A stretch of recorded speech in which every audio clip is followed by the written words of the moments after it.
President Trump is terrified of what will happen in Pennsylvania. He knows the people of Pennsylvania get to have their say. If you have your say, he doesn't stand a chance. But the American people will not be silenced. Over 90 million people have already voted.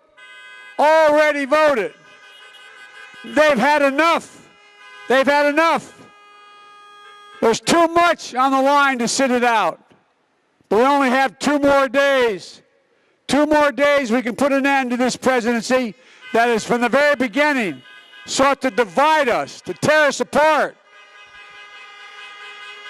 Folks, in 2 days, we can put an end to a presidency that has failed to protect this nation.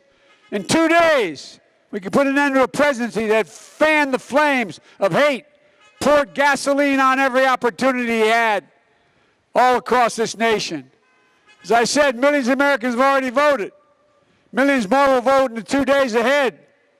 But there's still a lot of Pennsylvanians who haven't voted yet. And we need every single one of you to get out and vote on Tuesday. My message is simple. Pennsylvania is critical in this election.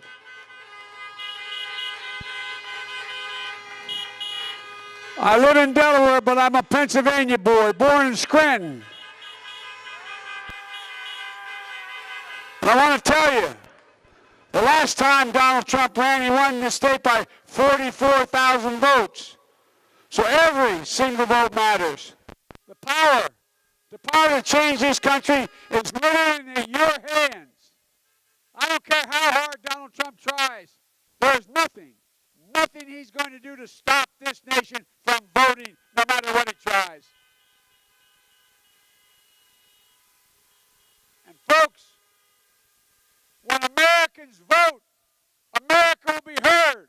When America's heard, I believe the message is going to be loud and clear. It's time for Donald Trump to pack his bags and go home. It's time to breathe some life back into this nation. We're done. We're tired of the tweets, the anger, the hate, the failure, the irresponsibility. We've got a lot of work to do. If I'm elected your president, we're going to do it, and we're going to act, and we're going to start from the very first day. We're going to act to get COVID under control. It's almost criminal the way he has handled it. On day 1 of my presidency, I'm going to put in action a plan I've been talking about for months. Masking, social distancing, testing, tracing. A plan for full and fair free distribution of therapeutics, vaccines, when we get one. A plan to address the disproportionate way this virus has been hitting and devastating the black community across America.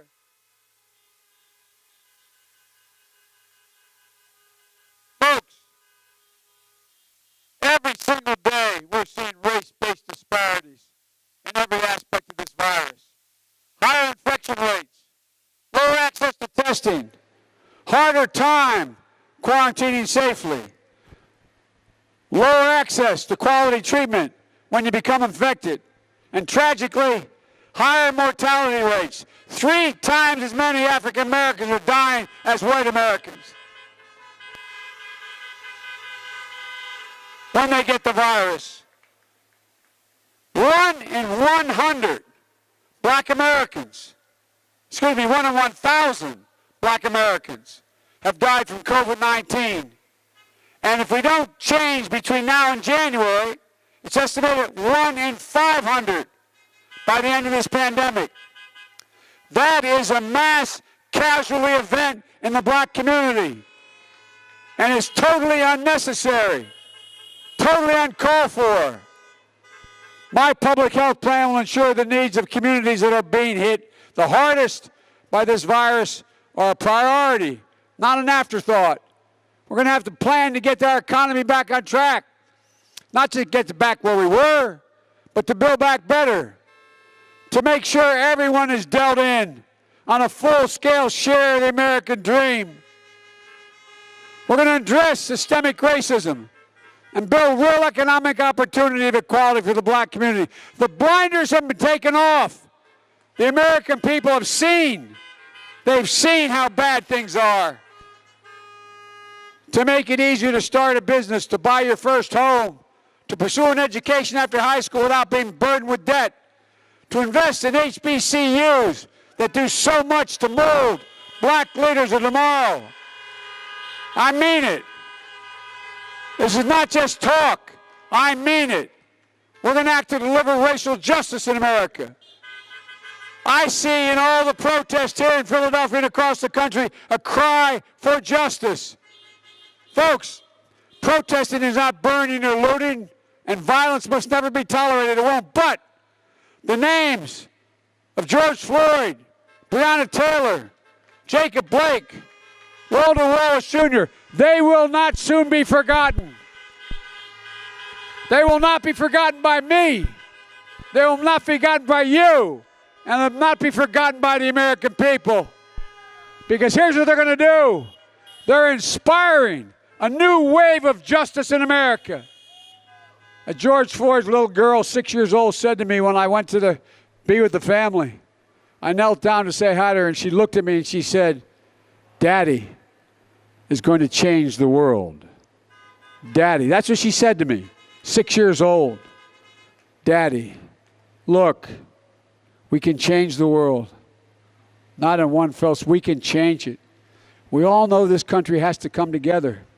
We cannot afford 4 more years of anger, hate, and division that we've seen under this president. Folks, look, from the day he announced, from the moment he came down that escalator, what did he say in New York? He said, we're going to go out and get those rapist Mexicans. Rapist Mexicans. He put a ban on all Muslims coming to the United States. And the way he talked about the African American community, the way he talked about the Hispanic community. Look, folks, we got to come together. I'm running as a proud Democrat, but I will govern as an American president for everybody.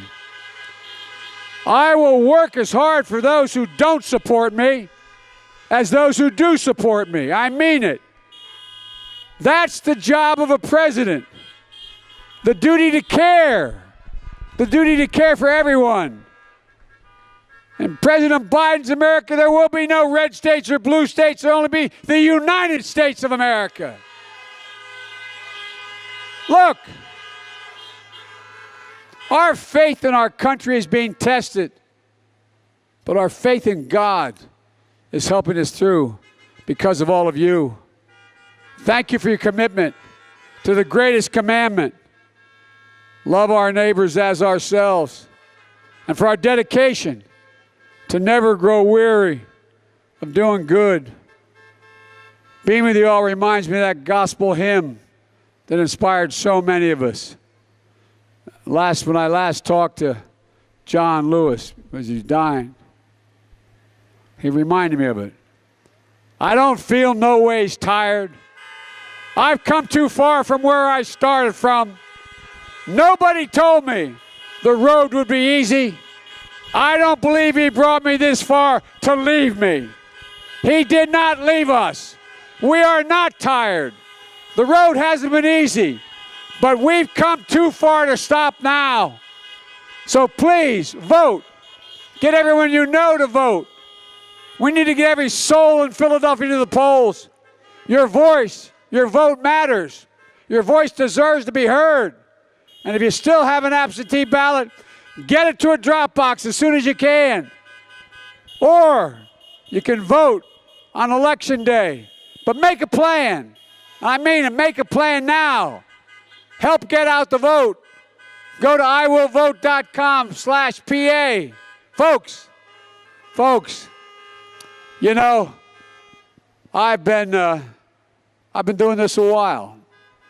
One of the reasons I got elected in the first place in Delaware across the line was because of the folks in Pennsylvania. All the media in Pennsylvania, all the media in Delaware for the first 25 years of my career was all Philadelphia television. There was no Delaware television. And I I was very happy to have the moniker of being known as Pennsylvania's 3rd senator. I know Philadelphia well. I married a Philly girl, by the way. And by the way, I got my Eagles jacket on.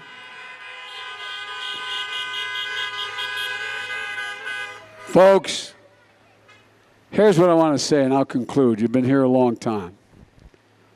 I'll never forget what President John F. Kennedy said when he promised that we're going to go to the moon. He said words that my colleagues in the Senate always used to kid me for repeating. He said, we're doing it because we Americans, we refuse to postpone. Well, I refuse to postpone the incredible opportunities available to the American people. I refuse to postpone what we can do. There's nothing beyond the capacity of the United States of America. Nothing. There's no limit to America's future. The blinders have been taken off. The only thing that can tear America apart is America itself.